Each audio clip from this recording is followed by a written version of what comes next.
President Obama touched down in Amman, Jordan. The visit comes amid rising tensions in Syria between the anti-government rebels and the regime of President Bashar al-Assad. I've made it clear to Bashar al-Assad and all who follow his orders, we will not tolerate the use of chemical weapons against the Syrian people or the transfer of those weapons to terrorists. The civil war in Syria has forced millions of refugees to flee into Jordan, where the king wonders how many more people his government can clothe, feed, and house.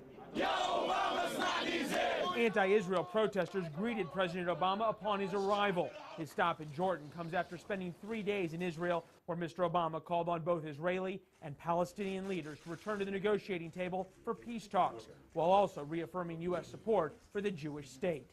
Before leaving Israel, Mr. Obama laid wreaths at the graves of Theodore Herzl, who fathered the idea of a Jewish homeland, and former Israeli Prime Minister Yitzhak Rabin, who was assassinated in 1995. He also visited the Yad Vashem Holocaust Memorial, accompanied by Prime Minister Benjamin Netanyahu and the Israeli president.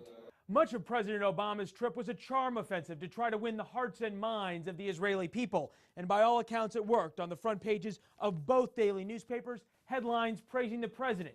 Now the question is, can he turn the good words of this trip into good deeds by the Israeli and Palestinian leaders?